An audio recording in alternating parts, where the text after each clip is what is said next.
Que peut faire un animal s'il n'est pas équipé de dents pointues, de grandes griffes ou de venin toxique? Comment quelqu'un qui aime brouter paisiblement peut-il échapper aux prédateurs? Ces gars-là semblent avoir trouvé une solution. Ils sont partis dans les montagnes. La vidéo d'aujourd'hui porte sur les chèvres de montagne. Fais la connaissance de cette belle chèvre aux grandes cornes. C'est un bouquetin alpin, ou une chèvre sauvage des Alpes, qui vit là-bas. Un peu en hauteur, oui, et c'est l'habitat naturel de tous les bouquetins, marjols et autres chèvres sauvages. Même les chèvres domestiques ne rechignent pas à monter, elles sont les descendantes de la chèvre barbue sauvage. Bien que 8000 ans de domestication soit une longue période pour nous, pour l'évolution, c'est un clin d'œil. Et les chèvres domestiques sont aussi parfaitement entraînées à grimper. Ce qu'elles démontrent d'ailleurs à chaque occasion. La chèvre de montagne vit à haute altitude, entre 1000 et 3500 mètres au-dessus du niveau de la mer.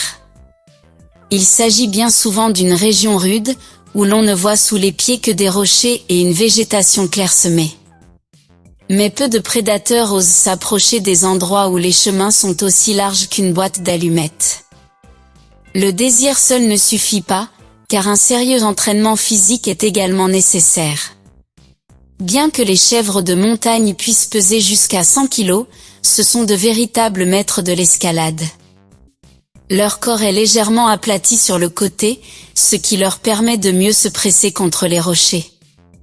En outre, les chèvres ont des muscles pectoraux bien développés qui contrôlent parfaitement leurs pattes musclées, qui les font avancer facilement non seulement vers l'avant, mais aussi vers le haut. Mais le plus intéressant, ce sont leurs griffes, leurs sabots. Elles sont fourchues et peuvent s'ouvrir largement, agrippant les rochers comme un étau. Et ils ont aussi des ventouses. Les voici. La partie centrale de chaque griffe est dotée d'un coussinet souple spécial. Ce coussinet adhère fermement aux crêtes et leur permet de s'y accrocher, tandis que les côtés des sabots, en revanche, sont constitués de fibres dures et résistantes. Les chèvres sont capables de maintenir le contact avec la moindre aspérité de la roche. C'est pourquoi la chèvre peut donner l'impression de grimper et de s'accrocher littéralement à rien. Pour une chèvre, marcher sur un surplomb de 10 à 20 cm est comme un trottoir pour un humain. De plus, l'animal possède un système de déplacement unique. Si une chèvre saute sur un rebord et sent qu'elle ne peut pas tenir, elle saute de plus en plus loin jusqu'à ce qu'elle soit stable.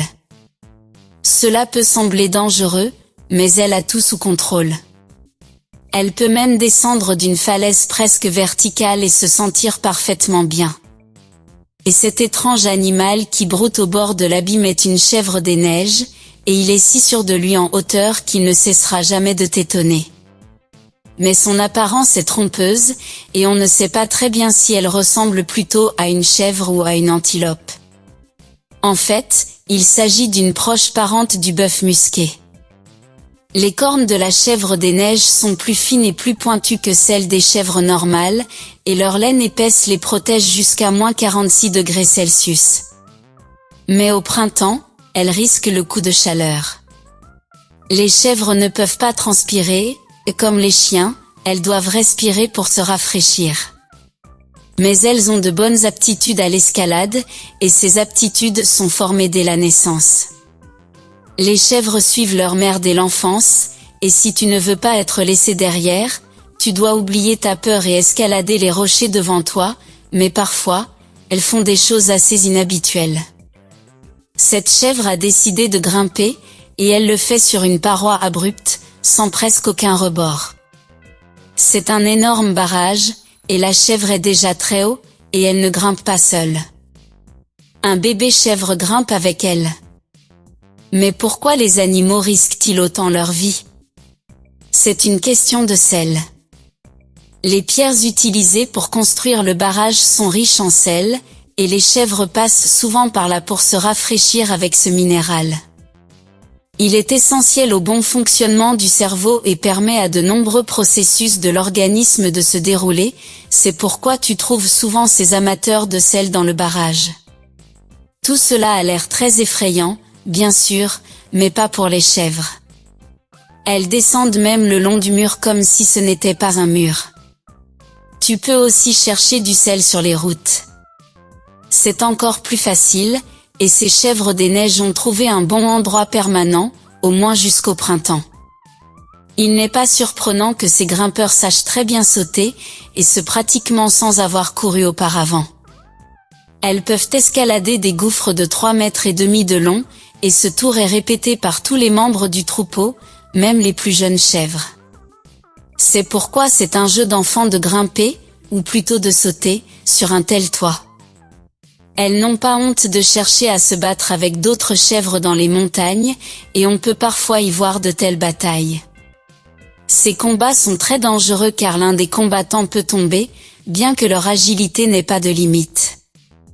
Et après cela, ils peuvent conquérir les femelles. C'est ainsi que procèdent les bouquetins alpins. On ne sait pas dans quelle mesure il est utile dans ce cas de tirer la langue, mais apparemment, cela a son sens. Et il est très difficile de rattraper des animaux aussi rapides, surtout sur leur territoire, même pour un chasseur de montagne accompli. Le léopard des neiges. Les bouquetins sont très prudents et s'enfuient rapidement, et il est très difficile d'attraper une proie aussi grande. Mais les léopards ne sont généralement pas inférieurs aux chèvres en termes d'agilité, et ils obtiennent parfois leur trophée. Beaucoup moins chanceux sont les ours, après tout ils sont plus désavantagés. Les ours ne sont pas aussi rapides et les chèvres des neiges leur échappent facilement, même avec leurs petits. Séparément, cependant, les ours ont une vitesse très élevée, surtout sur un terrain aussi accidenté.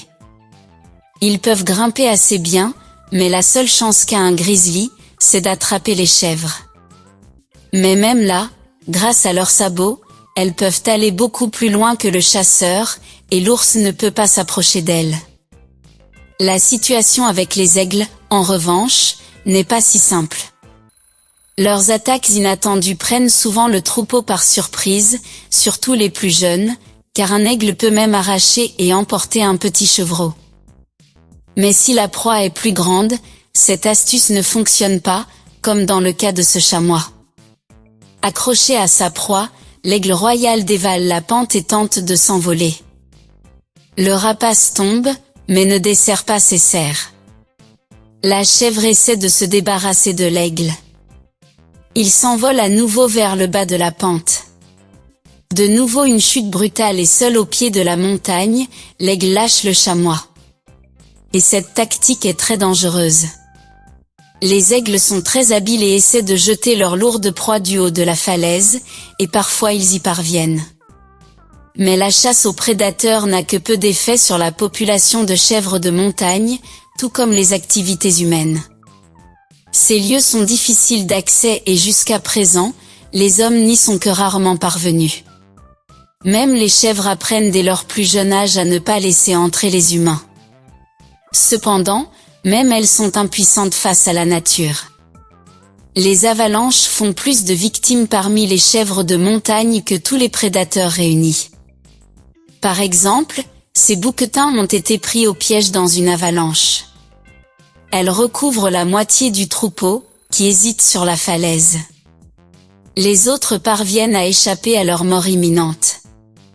Mais regarde, l'avalanche s'est arrêtée et les chèvres couvertes de blanc sont sorties de la neige. Cette fois, elles ont eu beaucoup de chance. Et c'est ce que font les chèvres lorsqu'elles n'ont pas de montagne. Cet arbre s'appelle Argania spinosa, et comme tu peux le voir, il est couvert d'épines, mais il n'effraie pas du tout les chèvres marocaines. C'est leur collation préférée, un fruit charnu qui ressemble à une prune. Les bergers ne les chassent pas, mais arrachent les épines pour que les chèvres puissent atteindre le plus haut possible. Ils récoltent les graines du fruit de l'arbre, qui ont été transformées dans l'estomac de la chèvre. C'est mieux que de grimper à l'arbre, de cueillir les fruits soi-même et d'enlever ensuite les graines. Les graines partent pour un traitement ultérieur, qui donne une huile d'argan très chère, considérée comme curative et utilisée en cosmétique. Qui l'aurait cru? Ces animaux se sont révélés si bien adaptés aux difficultés de la vie. Et j'espère que tu as trouvé cette vidéo intéressante et que tu l'as appréciée. Alors, laisse un like sur la vidéo. Et bien sûr, j'attends tes commentaires avec impatience. Au revoir.